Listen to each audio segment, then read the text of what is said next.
was coming. Sure, they loved their horses. But when they planned the streets of our cities with nothing but horses in mind, they put their automobile-loving descendants in quite a jam. A traffic jam.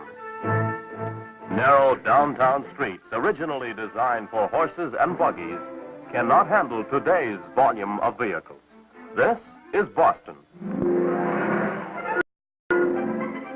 And the story is the same in all our great American cities. We are 100 to 200 years too late to change the street plans of our metropolitan business districts.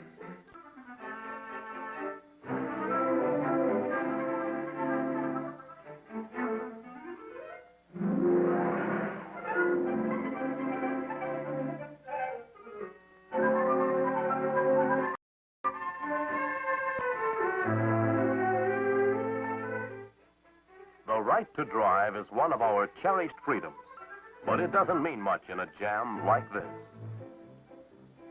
As one joker said, you could run out of gas here and cross the bridge without knowing it.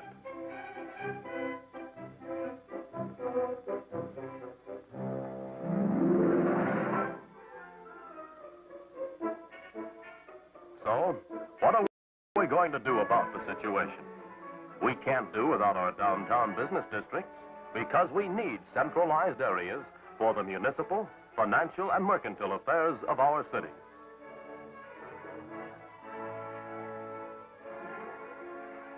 Families may move to the suburbs to get more living space. But this outward movement simply reflects the vast growth of our national population. More and more people now live in the suburbs. But record-high populations live, work, and shop within the corporate limits of our great cities. So that more than ever before, we need our downtown business districts and a better means of going to and from them.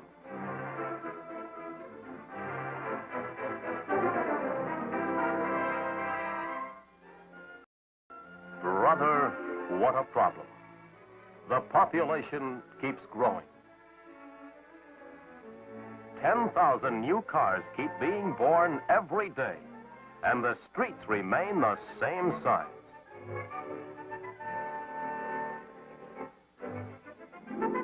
Here is 34th Street, New York, as it was photographed a generation ago. And here it is today. So, what are we going to do? Some people say, widen the streets, make room for more cars. Fine. Let's move the Empire State Building back 10 feet. That'll give us an extra traffic lane. Or, how about widening the other side?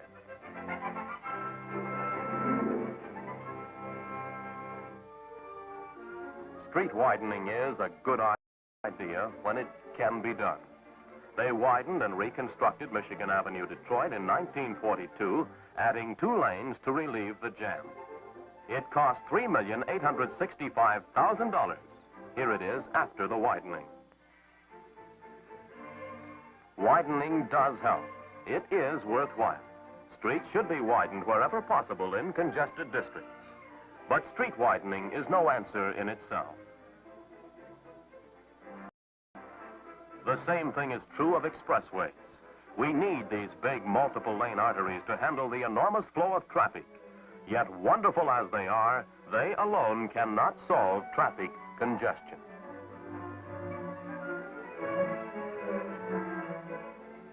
"55 miles per hour is permitted on this expressway.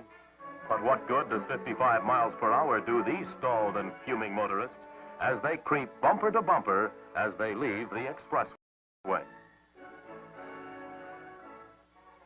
And here we have the great Hollywood Freeway, which slices through mountainous hills to connect the city of Los Angeles with the heavily populated San Fernando Valley.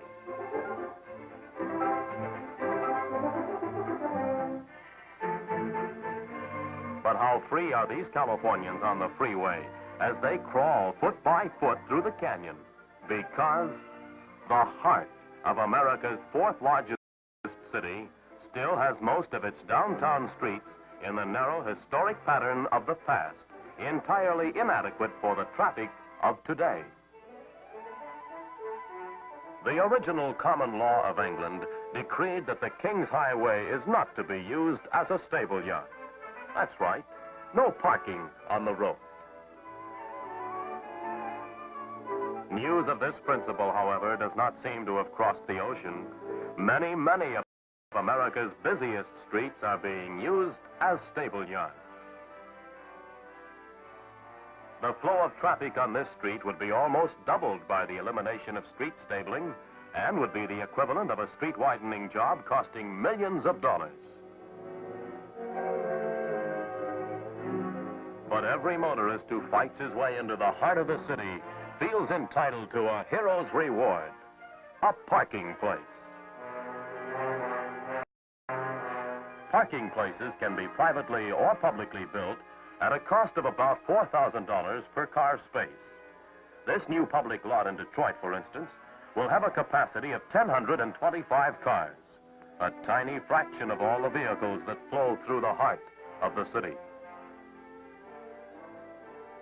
Experts figure that another 800,000 parking places would solve the downtown parking problem in all our cities.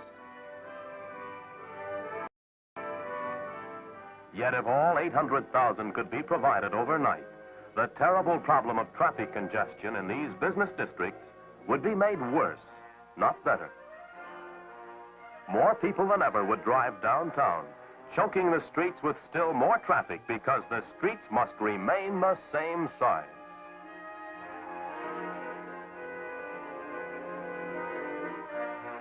Many city planners and traffic engineers reached a point of complete despair trying to fit millions of 20th century automobiles into 18th century street plans. But now, they are beginning to realize there is one good and obvious solution. Shift the emphasis to moving people instead of vehicles. After all, the whole reason for a central business district is to provide a meeting place and a work center for people. It is people who buy and sell the merchandise in the shops and stores.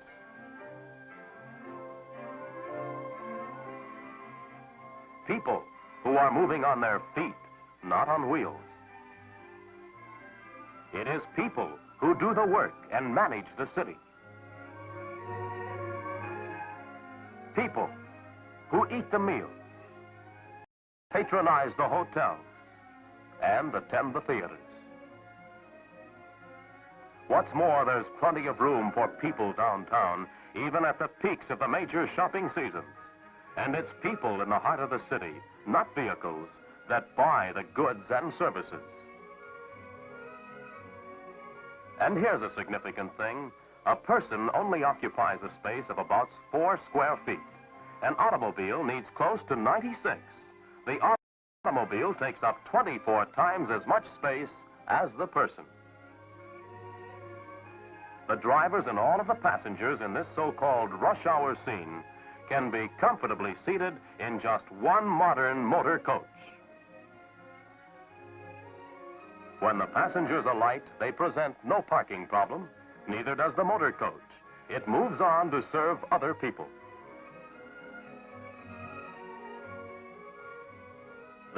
This is the amount of off-street parking space required for the cars of 34 automobile drivers who carry an average of 17 passengers. $150,000 worth of land and service facilities. The 51 people carried by these cars can all be seated in one motor coach. Or look at this. The drivers and passengers of all the cars stabled on both sides of this street for 2 blocks can be comfortably seated in just one motor coach.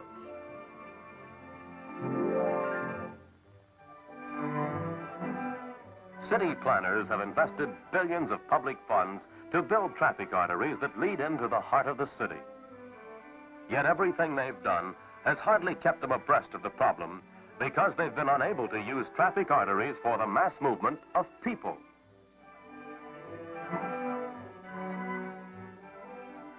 They have invested millions for big, beautiful expressways, and millions more in street widening, only to have the extra lanes bottled up by still more private cars fighting their way downtown. Traffic engineers have tried street signals with electronic brains that count traffic with electric eyes, and even have electronic memories to keep track of the number of cars on the red.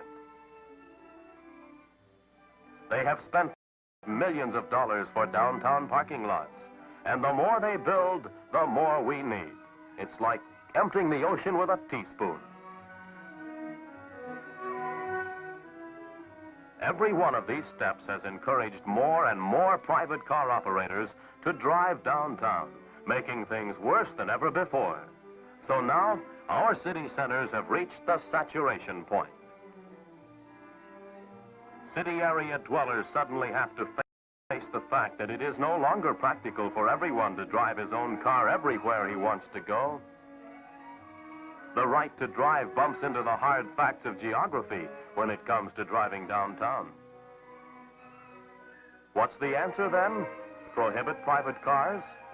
Naturally, city planners are not thinking of eliminating private cars from city streets. They realize that some business and professional men need their cars for their work. But there are a great many others, such as commuters and shoppers, who really don't need their cars downtown, who could help both themselves and their community by using public transportation for trips into the Central District, and their private cars for trips outside the congested areas.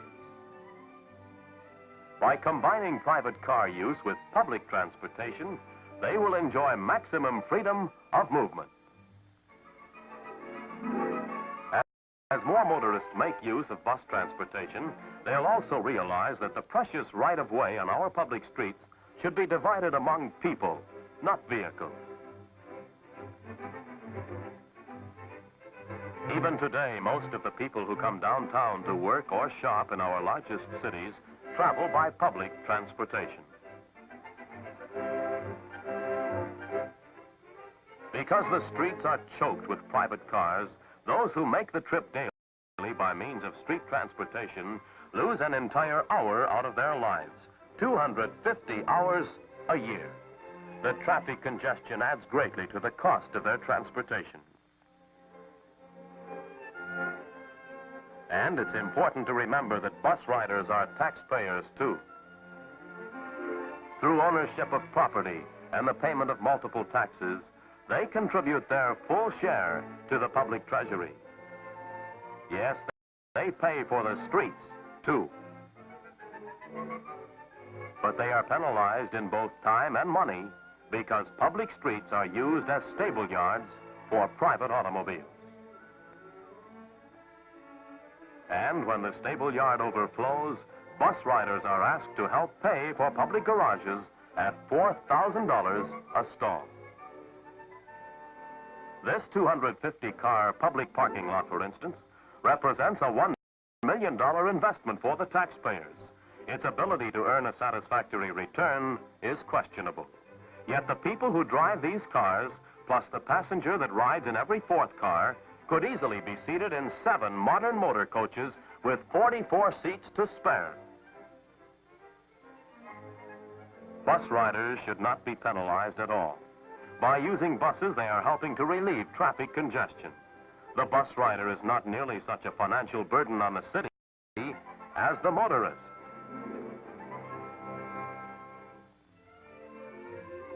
The large capacity motor coach is the most efficient mover of large numbers of people because it carries as many seated passengers as 34 private automobiles with an average of only 1.5 persons per car. Because of its flexibility, it is the only form of mass transportation that fits into the pattern of this automotive age, capable of maximum legal speeds. It can make use of the same entrances, exits, and traffic lanes as other vehicles. It can move right along with the other traffic.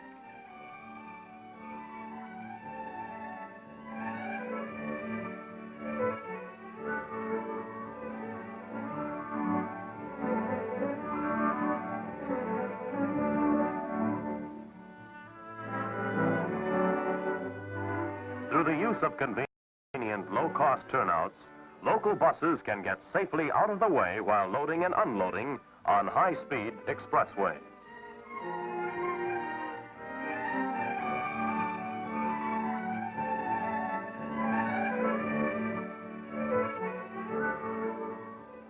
Bus travel on expressways increases the usefulness of these thoroughfares. It has been found that when buses comprise 1% of total expressway traffic, they raise the expressway's carrying capacity by 25%. 4% usage would double an expressway's capacity. Above all, the motor coach needs no fixed right-of-way. Routes can be added or changed overnight. So, at long last, city planners everywhere do have a way out. First, they emphasize the movement of people rather than vehicles. Second, they base their plans on the mobility and freedom of the modern motor coach.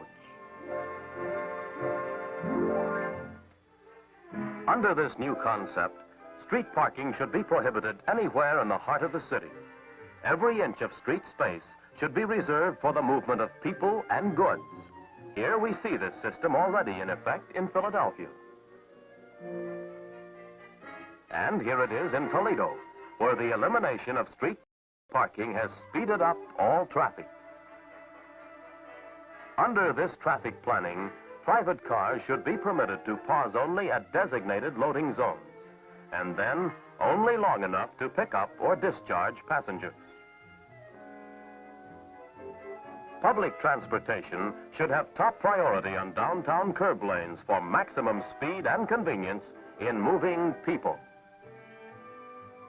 Weather-protected bus stops such as this, capable of accommodating numerous people, can be built by the city for a fraction of the cost of one stall in a municipal parking lot.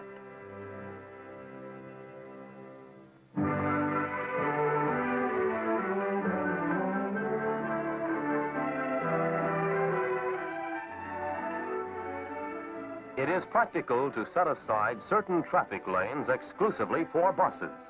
Here, in Nashville, Tennessee, this system has been an unqualified success. And now, Newark has exclusive lanes for buses.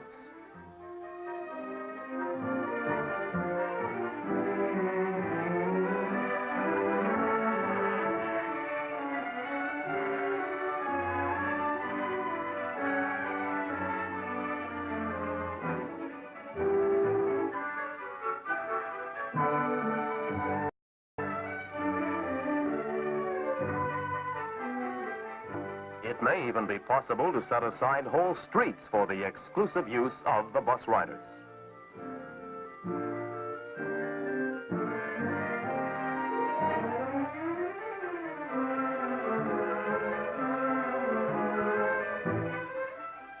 And remembering that one big bus moves as many people as 34 passenger cars, city officials should encourage bus companies to make greater use of the expressways.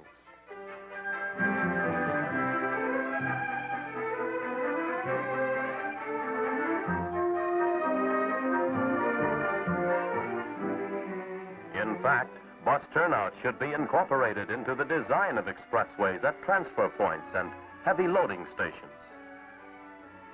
Passengers load at convenient boarding points along the suburban end of the line. Then, the bus becomes a non-stop express to downtown, traveling swiftly on the expressway.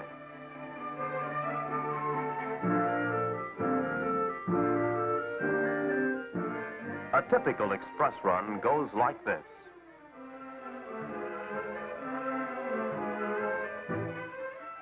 And the passengers arrive downtown in less time than a motorist can drive the same route and park his car.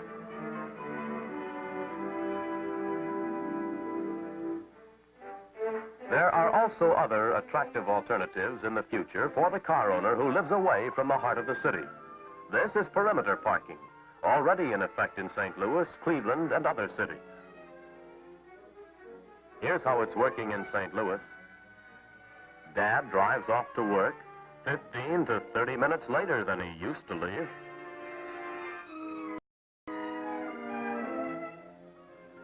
He drives in free-moving traffic until he is within a few miles of the heart of the city. He parks his car in a municipal parking lot, where the cost per stall to the taxpayer is considerably less due to lower real estate value than the same space downtown.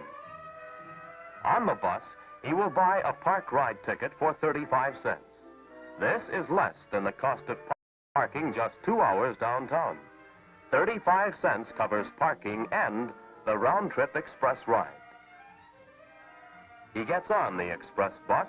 They leave at 5-minute intervals.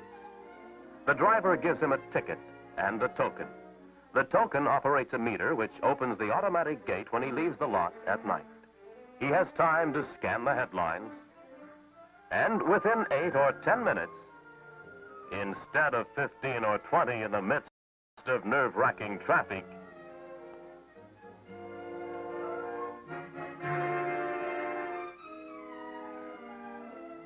he steps off the coach in the heart of the city, a few feet from his destination, perhaps only the width of the sidewalk. Given a share of street space in proportion to the number of people it serves, public transportation can again become fast and convenient, so that more and more people take the bus downtown. The transit company, aware of its obligation to the community and equally aware of competition from private motor cars, sees to it that the service is good, that buses are clean, comfortable, and attractively modern.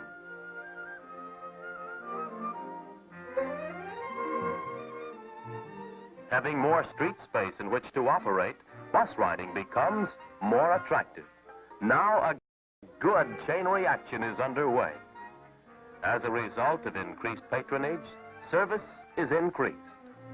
Because there is less automobile traffic, schedules can be speeded up, new routes added, more and better equipment put into service.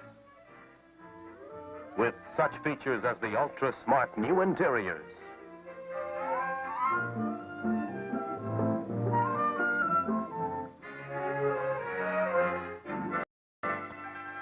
the wonderful vibration-free comfort of air suspension,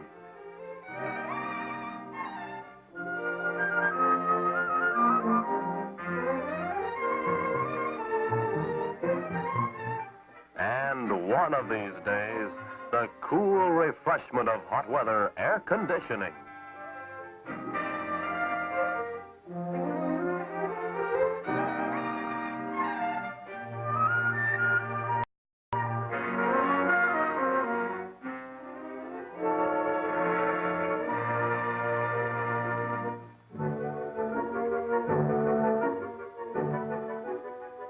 Transit operators who are anxious to give the best service possible, consistent with a fair profit, could do a far better job if relieved of outdated, burdensome taxes and regulations that hang over from years ago when public transit was a monopoly and the only means of travel for just about everybody.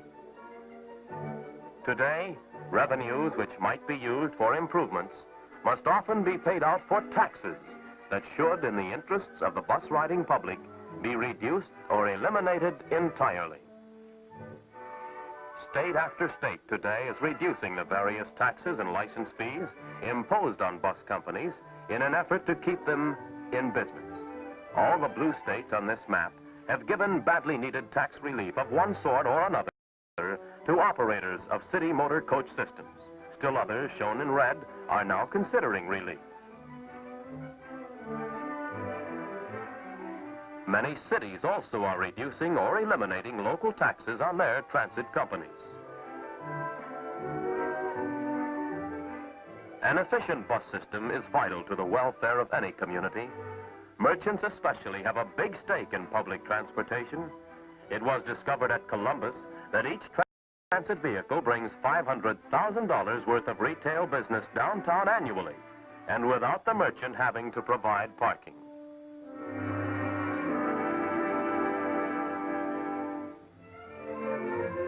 Any city that wants to end its central traffic congestion can do the job almost overnight, especially with the help of the state and other regulatory bodies.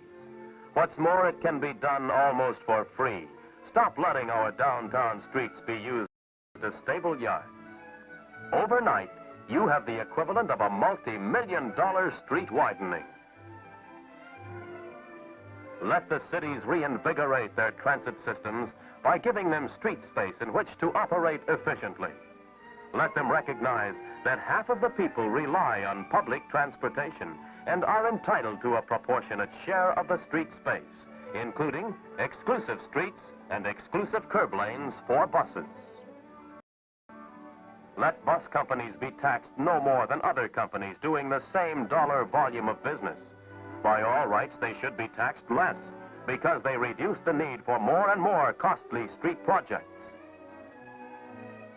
Talking, writing, or wishing about the downtown traffic jam will not solve the problem.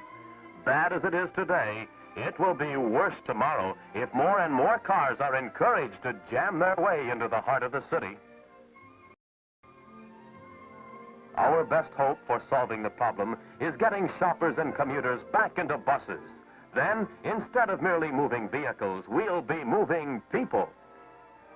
This is the simple, practical, inexpensive, immediately available solution.